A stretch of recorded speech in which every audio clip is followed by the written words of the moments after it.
Well, I think it's time.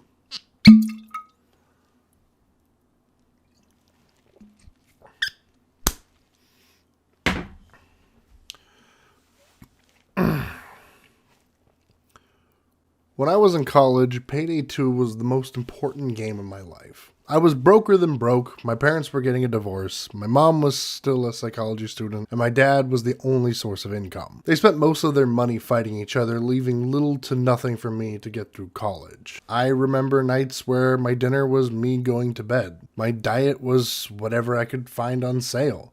Beans, rice, cup noodles, and barely any vegetables. When things went poorly in class, my mom would take her frustrations out on me. I was 120 miles away from home, and I still couldn't get away from their conflict.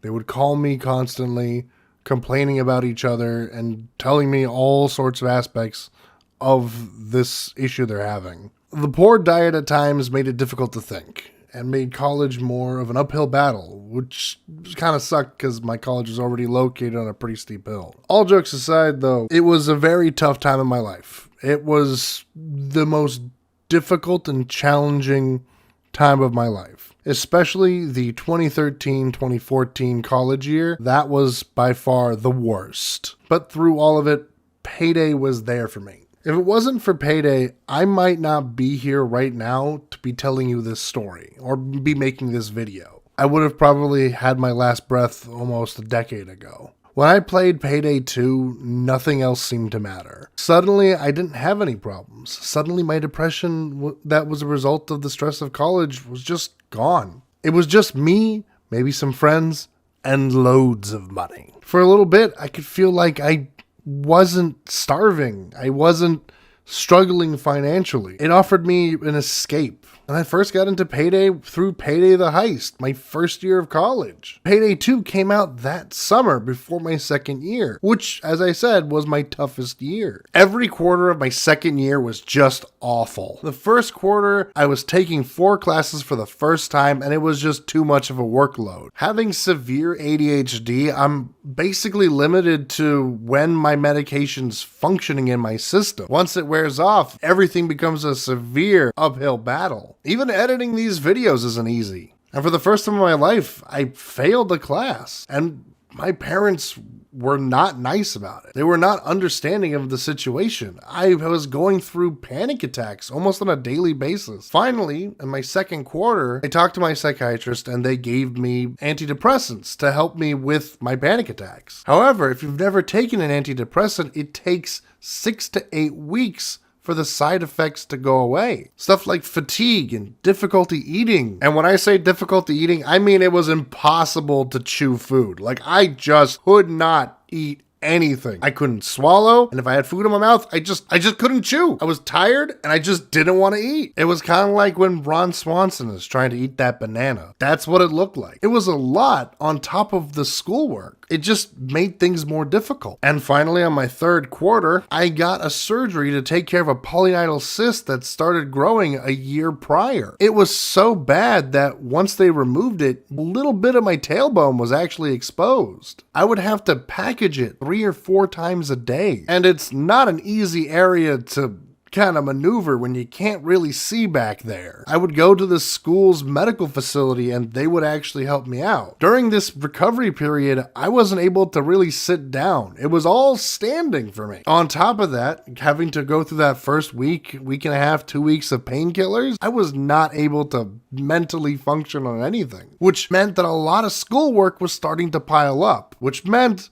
a lot of late nights, which turned into 3 days without sleep at a time. And being as broke as I was, I couldn't even really afford the rice I had. I only had it because my parents got it for me my first quarter of that year. I don't even remember which parent gave it to me. It was just an old bag of rice they had lying around. And even though it was rice, I still actually had to ration it out, so I only ate once every 3 days. And one of the classes I had was just ruthless. While I don't remember the actual name of the class, I still remember the code for it, CS 311. I remember the professor assigning 2 programming assignments in it for a class that was mainly just meant for conceptual stuff. And the assignment was so difficult that only one person completed it, And they didn't even know if they did it right. The average on the midterm was 50%. And the thing is the material actually wasn't that difficult. They were just a really bad teacher. And they were not understanding of the situation I was in with the surgery or anything else. That class gave me so much stress, and coupled with the lack of sleep and lack of food, recovering from a surgery, the stress from my parents, the financial issues I was having, the risk of losing my financial aid, I needed a break. And then 2 days before the final for that class, an opportunity popped up to take one. E3 2014 came around, and Overkill was showcasing the Big Bank DLC for Payday 2. Suddenly, nothing was more important to me than to go there. It was supposed to be in a free area, and I drove there and I paid $20 for parking. I had barely any money, and I just scraped together the $20 for that parking. I walked all the way to the convention center just to find out that they no longer offered a free area. That was the first year they no longer offered it. I was distraught. I just wanted to play the Big Bang. In my delusion, I thought if I just play this DLC, everything will be okay. Thankfully, 2 security guards, upon finding out that I paid $20 just so I can park, let me in. I told them that I was going to be there the whole time, and I was. While waiting in line to play, one of the people in the booth put a sticker on my helmet that's still there to this day. I also made friends with 2 Norwegians, and we just kept playing the DLC over and over together. We were speed running it, trying to see how fast we can do it. I'm almost fairly certain that we might have played a part in that one achievement. At least I like to think that we did. I even won a Logitech keyboard that I still use to this day. Oh, one of my favorite memories was meeting Ilya, the level designer, who's the sniper asset and would later go on to make Raid World War II. And the reason why was 3 years later I would go to PAX East and he remembered who I was. He approached me to say hello. It blew my mind. That same PAX, I also got to meet Georgia von Keulenberg, the voice actress for Sydney, in person. And a few months earlier, I had done a charity live stream for her charity, Arts Bridging the Gap. And let me tell you, she is one of the nicest people I have ever met in my entire life. These are some of the best memories I have as an adult. I wanted to tell you all this so that way you know just how important Payday is to me and just how much it's been a positive influence on my life. Before I tell you how Payday 3 just hurts, I couldn't have been more hyped for Payday 3. All the things I wanted to see added. I played the beta so much. And when it came out, I still played the game an insane amount. I tolerated the server issues. I enjoyed the game despite having less content than Payday 2, and I still do. But it's getting harder and harder to press on. The fear that Payday might die with this entry is a constant fear of mine. And I mean, server issues aside, it's not a bad game. There are so many improvements to the game from Payday 2 that it makes it so much fun to play. The faster movement, the weapon sounds, the way the weapons feel, the significant improvements to stealth, even hostages finally have a purpose. But the hate for this game is insane. But that's how it is, right? When a game gets hype and then released, right? No Man's Sky, Fallout 76, Cyberpunk, all games that were broken, incomplete messes when they were launched, given negative news after negative news for months after release, but now they're all considered good to excellent games. Yes, even Fallout 76 has somehow redeemed itself. 6 years ago, we were all complaining about a canvas bag, and now look at it. No Man's Sky is so much more than it was when it was on launch. Fallout 76 has had several major updates, adding NPCs, quest lines, new areas, and it just feels a lot more like a finished product finally. And Cyberpunk, the most recent disaster, went from one of the most broken and hated games of all time to one of the most detailed and intricate games ever made. Sure, there still is bugs, but the game actually works now. And I'm not just talking about Cyberpunk. All it took for each one of these games was time, and in one case an anime. Because let's be honest here, a lot of us probably wouldn't have returned to Cyberpunk if it wasn't for that anime. And I still believe that a year from now, Payday 3 could be the game that it was trying to be, but it's not going to be easy for Starbreeze. There's a lot that needs to be done, but I think they can still do it. Small team or not, Hello Games proved with No Man's Sky that a small team can save a large project. After all, Payday 2 didn't start out with everything it has now. In fact, maybe only like 5% of Payday 2 now is what was there when it was launched 10 years ago. And you know what? That's one of the first things I want to talk about. I have a lot to say, so let's start here. Oh, come on! Oh my god, are you serious? Okay, I've been working on this video for about like 2-3 weeks, doing research and trying to figure things out, make sure that I'm not saying anything that isn't true, right? It's been a lot of editing, a lot of retakes, a lot of things being added and some things being removed, a lot of late nights, and I even used the 2 days I had off from work this week to finish editing this thing. All my free time has been put into editing this thing, and I've been wanting to get Helldivers 2 and play that, but I knew if I got it, I wouldn't finish this video in time. And here I am, the day of the update, nearly finished with this video and probably gonna get it out here today or tomorrow. Oh my god, they're patched a lot of things. So there are things that I'm gonna complain in here that are patched as of this update. I apologize for that. I'm sorry. I don't want to go through and remove them because there's a lot of emotion behind those things, and I just kind of want to get them out. So think of it as like this is how I felt. So think of them as,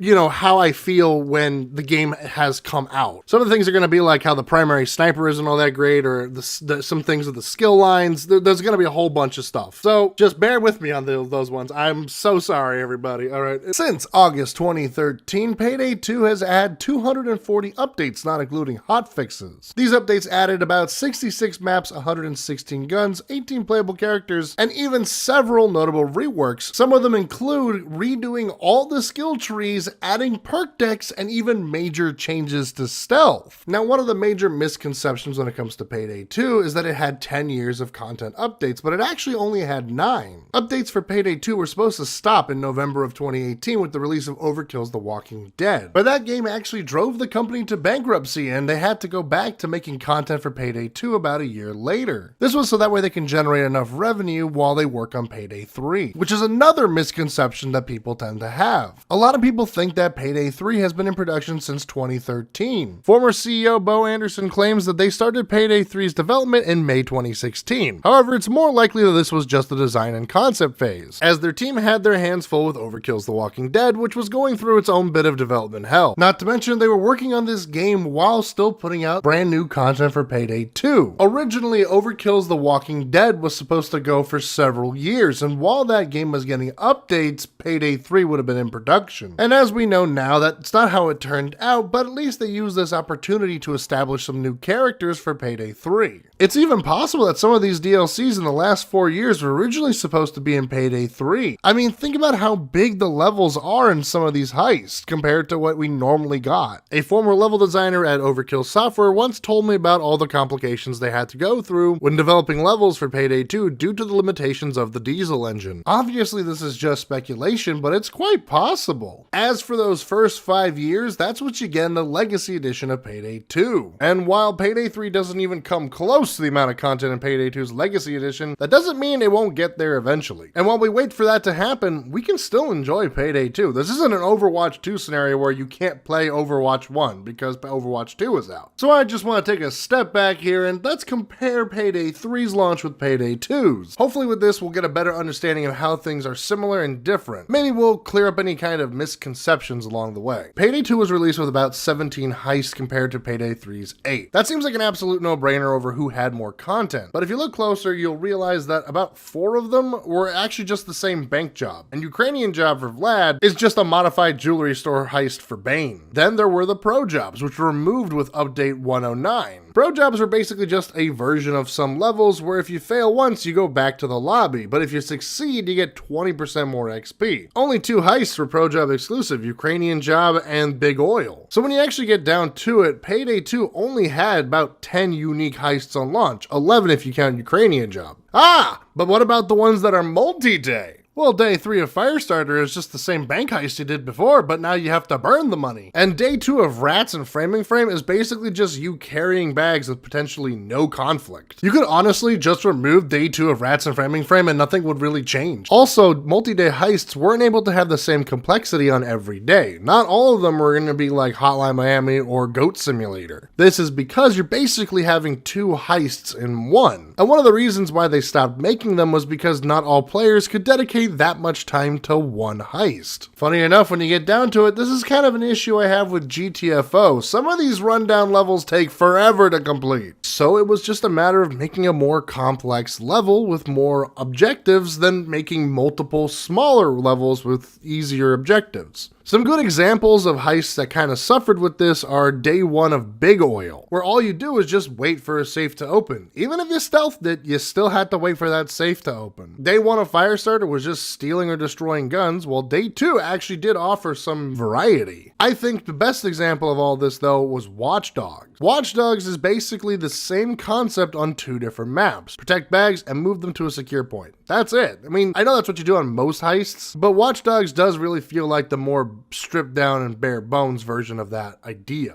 Not that it's a bad heist though, I like Watch Dogs as much as the next one, but you have to admit, it's not the most complicated heist. Now, days that did offer more are like day 2 of Firestarter with the FBI building, day 2 of Big Oil where you have to figure out which one of the engines is the one that you need to take, and day 3 of Framing Frame, which was multiple steps and completely different when you stealthed it or did it loud. And while stealth was the more complicated way to do it, you did get a really nice reward of a lot of gold. The only problem at the time was that you could only build one loadout, meaning you either chose to build for stealth or loud. Hybrid builds weren't really all that effective, and you couldn't just switch between 2 different builds since you only had the one loadout. Overkill's original solution to this was the introduction of the armor bag. The basic idea was that you would take one, and then if you messed up stealth, you could just put on armor and shoot your way out. Unfortunately though, since you built around stealth, you didn't really have a lot of effective offensive moves. And whatever you did have, due to your low concealment, you probably were going for more of a dodge build, so armor was kind of useless there. As for Payday 3, stealth is so nice in it that I'm able to stealth it with a loud build completely on accident. And that's not the only way that Payday 3 excels on stealth. What's nice is that 7 out of 8 of the base game's maps are stealthable. The only one that isn't is Road Rage. Road Rage is the only loud and only heist, or at least was until they reintroduced Cook-Off. Payday 3's heists also have more objectives than Payday 2's. Payday 3's launch maps on average have more complexity to them than Payday 2's launch maps, and Payday 3's resemble more of what Payday 2 would eventually become closer to the end of its life. Some examples of Payday 3's more complicated heists include Dirty Heist's jewelry processing, Touch the Sky having multiple ways to access the secret room, as well as Rock the Cradle and 99 Boxes level design. Even Road Rage offers a nice twist on the transport heists. Starbreeze had chosen quality over quantity when it came to heists that were launched with Payday 3. So when you actually get down to it, heist-wise, Payday 3's, in my opinion, is a bit more superior than Payday 2's on launch. But what about the guns? Payday 2 launched with about 12 primaries and 13 secondaries. Now here's where the real difference is. Payday 3 launched with 11 primaries and 6 secondaries, which is significantly less than Payday 2. But if you include the 2 overkill weapons and the 4 throwables, it's actually closer. But then we're only looking at numbers and not considering what the player's actually using. Like, I always forget to get my overkill weapons. I don't know about you. When I think of comparing weapons, I'm mainly only thinking about primaries and secondaries here. The things that you're going to be using the most with every build. Everything else is basically interchangeable. To Payday 3's credit though, throwables are a lot more useful thanks to all the skills that benefit them. Now this weapon count as well as customization is where I think Payday 3 has been significantly dumbed down. While customizing your weapons is significantly improved, masks on the other hand really took a hit. Not counting infamous qualities or pre-order bonuses or anything like that, Payday 2 had 38 normal masks on launch and Payday 3 has what, only about 25? Not to mention the ones that aren't customizable. For some reason there are masks that just can't be customized. And don't even get me started on the patterns. Not counting rare drops, there were 94 patterns on launch in Payday 2. Well, let's see how many Payday 3. 14. But wait, guess what? There are more patterns, but you can only get them as signature masks that cannot be modified. Why? Why does this exist? Why can't I change them at all? Are you seriously telling me that none of these patterns could have been made more universal? Some of them are patterns from Payday 2! And don't even get me started on the signature weapons, okay? These are just ridiculous. Granted, the skins on them look great. I want some of these, but you know what I also want? I want to be able to modify these things. There are only 2 signature weapons that are worth getting, and the only reason is because you unlock the ability to get them well before you unlock the versions where you can actually modify. The Scar and the MP7 ones are the only ones worth getting, and that's the improved version. You weren't even able to get the MP7 one until like December. The game only launched with 1 useful signature weapon, which by the way kind of sucks to use because of how terrible the iron sights on the Scar is. Also, just saying that the MP7 has a customized reticle, which you can't do in Payday 3, but you can in Payday 2 after a free update. I remember when they first added that feature, I freaking loved it, and now I have to change my reticle every time I customize a gun. And then there's the outfits. Granted, you wouldn't be able to change your outfit in Payday 2 for 6 years after launch, but look at this! In Payday 2, when you got an outfit, you can change it right off the bat into 4 or 5 different colors. Now it's a completely different purchase to do that. I get that they're trying to make it look like the game has more going on, but this is not a way to fill it out. It feels kind of like players won't notice if we just kind of spread it out a bit, you know? It doesn't feel all that great. And don't get me started on the gloves, okay? Why are these so hard to get? I know this is just a cosmetic thing and it doesn't really change the gameplay, but making your own masks in Payday 2 was an awesome feature. I mean, look at some of the masks I made. I love these things. Making the masks in Payday 2 was a lot of fun. Making your own custom mask in Payday 2 was a feature that I was really excited about when it was coming out. Okay, I'm just kind of rambling at this point, so let's move on. All right, now that we've gotten the launch out of the way, let's talk about the next 6 months. Basically, from launch to now, what was Payday 2 like?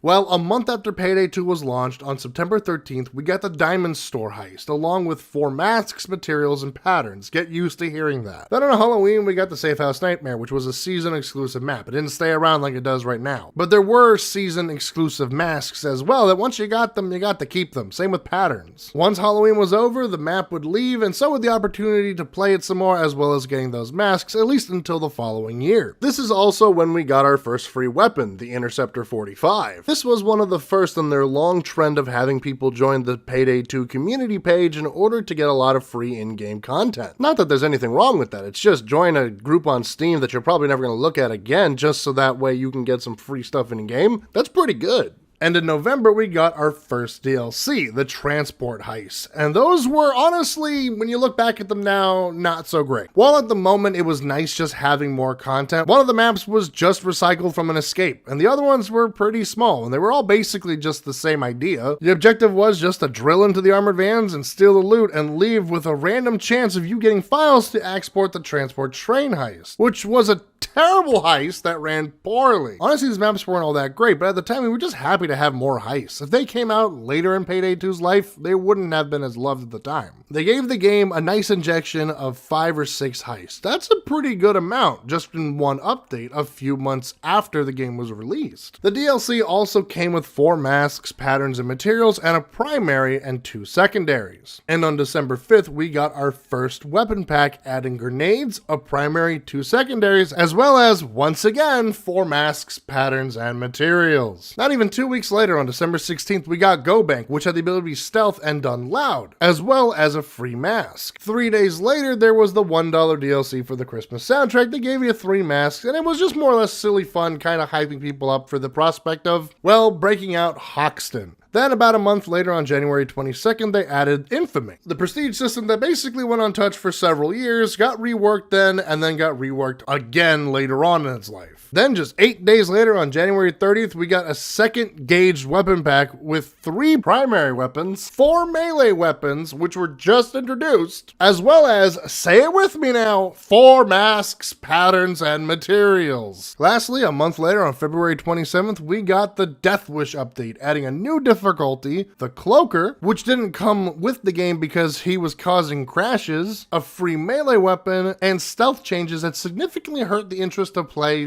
framing frame stealth. This was because of how it was being farmed a lot for money and XP. Money was needed at the time in order to spend a skill point. Over the course of 6 months, this is what we got. Not all of it was good, but it was a steady stream of content to keep people playing. Compare it to Payday 3, where our first additional content was 2 reworked maps from the previous game with a brand new heist a week or 2 later that came with a $10 price tag and doesn't include any weapons or cosmetics. You had to pay extra for those. This method of selling content was something that we would see in the last few years of Payday 2's life when they were struggling with money. In a way, at the time, I at least was okay spending that much money for every update because I knew I was helping them make Payday 3. Not to mention, after all the free content they gave us for Payday 2, it was easy being like, yeah, you know what, I'm okay giving them some more money. But now it just feels a bit more money grubby. I mean, $10 for a single heist, I mean, it's a good heist, don't get me wrong, but why not $7 like before? Just keep the prices the same and include something to motivate people to buy the heist, even though they don't even need to. As long as somebody else has the heist that you're playing with, you can play it, just like you could in the previous 2 games. Speaking of the past, there are so many things that should have been carried over to Payday 3 from Payday 2. And the fact that they didn't is kind of insane. Like, for starters, naming weapons, masks, and loadouts, why can't I name them? I'm a programmer. I went to school for programming. And I can tell you, that's not something that should be hard to implement. It's just a user inputted string. That's like one of the first things you learn in beginning to programming. Do you know how useful it is to name your loadout? When I go through my loadouts, I can see quickly what the name is. It's like the end labels on old games with a spine on disc cases. I can just scan my eyes over it to see what it is. Oh yeah, this has to be the one that I used for Road Rage. That's why it has lockpicking. Oh, this one? Yeah, that build is for getting challenges done with throwables. It's a simple thing, but it makes a difference. And yes, I know that they announced that it's part of Operation Medic Bag, but it's like, why wasn't it in the game to begin with? They couldn't have been that hard to implement. Also, while you're at it, have it save my mask and outfit. I mean, Payday 2 did that from the moment they added multiple loadouts. Melee weapons?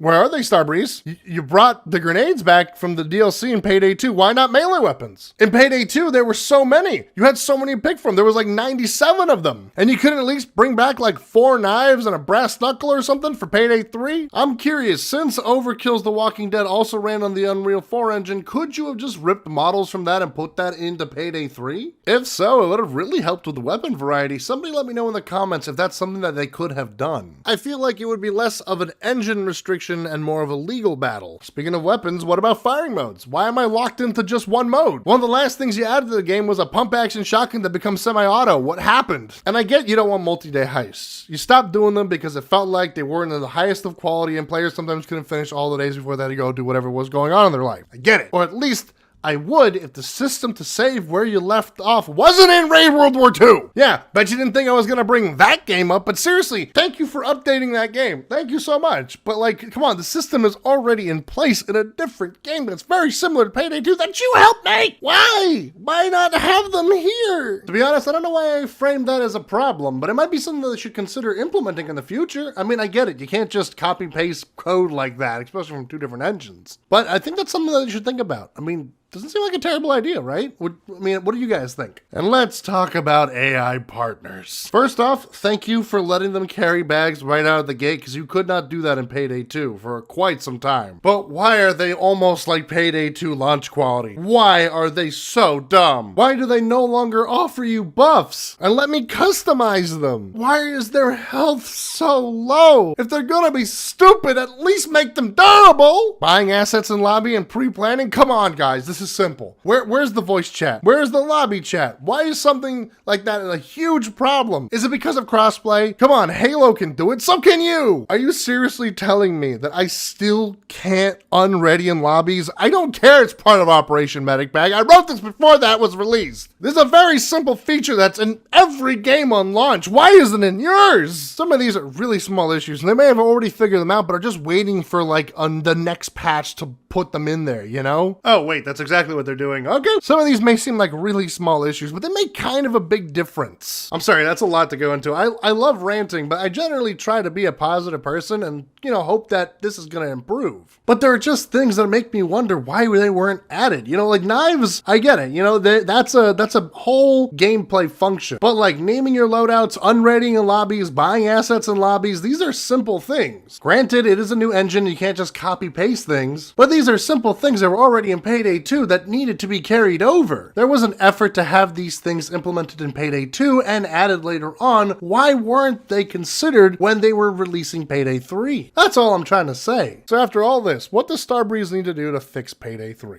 Well, the game is starved for content, that's for sure, but making new maps requires a decent amount of time and resources. Unfortunately, you just can't survive off of legacy heists because people are going to get annoyed that they're only getting content that's from the previous game. They need to release some maps that are simple but fun. Something like the transport heist in Scope. Sure, they weren't the best quality, but they offered more to play. I'm not saying give us transport heists since we have road rage, but I am saying that the heists don't need to be extremely elaborate. A good strategy would be to reuse some assets. For cosmetics, I would put this on pause for a little bit and just have free content updates. Ones that are there just to add like, I don't know, 30 more patterns and maybe 10 more masks. Just to give that feature the content injection it desperately needs. And stop! Stop making masks that can't be customized. Every mask in Payday 2 was customizable. Even if there was nothing really good you could make from it, at least you had the ability to do that. Also, make the outfits like the old system. I mean, it's just a recoloring, you know? It's not like it's a significantly different outfit. Next are the weapons, which are a bit easier to integrate than heists, but definitely harder than masks and patterns. The game is thirsty for guns, and with the limited arsenal it has, it feels very repetitive. Some recommendations that are in Payday 2 that I would recommend bringing back that are just simple are like the Deagle, the Judge, the P90, MP5, M16, AUG, AK5, the Sega, and the A12. The locomotive and a semi-auto sniper would also be a pretty good start. Balancing would be the main issue, but that's something that can be revisited. That's what they did back in Payday 2. A lot of the original weapons stats for Payday 2 have been significantly changed. About 2 years afterwards, there was a whole rework. And while you're at it, give us backfiring mode selection, please. That was really nice. And please, for the love of God, stop adding these ridiculous, stupid, unnecessary, useless, worthless signature weapons. The skins are cool, don't get me wrong. A lot of these are really cool, but the fact that I can't customize the attachments make them suck. And please make SMGs secondaries again. It doesn't have to be all of them. Just ones that are small, like the Ziv Commando or the MP7. I'm getting tired of only using like 2 pistols. For overkill weapons, I wouldn't even bother with them for now. They're not weapons that the player can immediately use, so it's not that important. The only improvement I can really say for them is add customization like you can with other weapons for them. I mean, it'd be kind of funny. Eventually when the wave clears and you go out there to actually grab your sniper rifle and then you pick up someone's Nerf gun looking Mamba, you know who to blame. Me. I'm that guy. Speaking of which, by the way, nice job on the Mamba. That was a great patch. It really needed that. I would like to say add the melee weapons back, but you know, that's probably going to be a bit more tricky to integrate at this point. So it might be best to hold off on that one for now. As for loadouts, just do whatever Payday 2 was doing. All right, just copy that. And now for the big ones. The 2 most divisive features in Payday 3. Armor and skill tree. Honestly, I was putting this off to be the very last thing in this video because it was going to take me the longest to decide how to go about talking about it. How do I phrase this? Because in a way, these 2 things kind of go together and showcase a problem that this game has. The idea of the skill tree being like this was to allow the player to not feel limited on what weapons they can use. In Payday 2, if you put a lot of points into shotgunner, then you were most likely going to be running only shotguns because you would want to get, you know, the most out of this and be able to save some points to put into like dodge, tank, movement, jokers, and if you were a Chad, inspire. But in an attempt to do this, they kind of made the tree a bit bland. I don't mind the addition of edge, grit, and rush, but a lot of these skills feel useless, and it doesn't bode well to what additional skill lines they'd add. Granted that the 2 that they've added so far are actually great, but now my builds feel kind of even more specialized than before. Before you would have builds based around the weapons and style you wish to approach the heist, but now for each heist I have a different loadout dedicated to just that heist. You'll most likely have one stealth build, but when it comes to going loud, it's a different story. No Rest for the Wicked and Road Rage have lockpicking, so bring lockpicking skills. But for Road Rage, you might as well also bring bagging skill. For Cook-Off, be a bro and bring spare mag and infrasonic mines. And the mines themselves, you're only going to really use on Cook-Off and No Rest for the Wicked. Hostage skills are great for Golden Shark and Syntax Error. Maybe Touch This Guy, it's weirdly specialized. And even then, there's still specialization in some of the skill lines. There's a whole skill line dedicated to sentries, and multiple skills dedicated to throwables. So why not have something that makes you reload the shotgun 2 shells at a time, or graze so that way the 1 sniper is usable? I know there's an overkill sniper, but let's be honest here. Unless you have a dozer or something, you're not really gonna go out of your way and grab that sniper. Or how about a skills that make most of the pistols not suck. It doesn't even really stop there. If sharpshooter and gunslinger can lock you into basically a certain playstyle, which is either aim down sights or don't, then their argument doesn't really work because you'll end up specializing in different ways. But that shouldn't matter, because isn't that the point of having different loadouts? There's nothing wrong with having a shotgun build and a sniper build. What you want to do is give the player the tools and resources so they can feel free to experiment however they want. A variety of weapons and skills that center around the player as opposed to on the level. In Payday 2, as time went on, I saw less and less people bring drill skill. Even though so many levels have at least one drill and everyone would get mad at them, little was done to combat it because there were other skills that focused on the player as opposed to the tasks, and this allowed the players to experiment however they wanted. If the player wanted to play dodge or anarchist and live on the edge, they could, and if they wanted to tank and eat bullets, they could do that. It wouldn't matter what level they chose, they'll just do it on it. They'll make it work. They'll figure it out. And speaking of tanking, I think it's finally time to talk about armor. Payday 3 was in beta and on release. I thought the new armor system wasn't a terrible idea. And I still mostly don't, but that was also because I didn't fully understand it. I understood the armor chunks mechanic. That wasn't the problem. The problem only came when they updated it, so Armor Up, a skill that previously gave you 2 armor chunks instead of 1 when using an armor bag, now gave you 1 chunk and repairs the chunk you're on. This wouldn't be a problem if it wasn't for 2 things. 1, health is worthless. You can't tank any damage with health. It's basically just a countdown clock for whenever you get cloakered. And 2, the rate at which your armor regens is so slow. You may not have even realized that there was armor regen. I certainly didn't, and that's because it takes so long. Why? Why, Starbreeze? Why would you do this? I hear that different armors have different regen delays, but it's not that noticeable. And the blade up skill is supposed to help with this. And it honestly does, to at least some extent. But when you're getting constantly barraged by bullets, it doesn't do very much. But because of how easy it is to lose a chunk of armor, it almost feels necessary, which only solidifies the fact that you need to spend a point. And since armor is something that you cannot risk losing now, you have to get played up. At least if you're trying to play on overkill difficulty. So in an attempt to make it so that way you don't have to spend a point on armor, they ended up making things worse. What they should have done instead was make health or meta bags more useful. Instead of healing a chunk, they should fully heal you. Maybe when you have full health, it'll recharge it down if you're at max.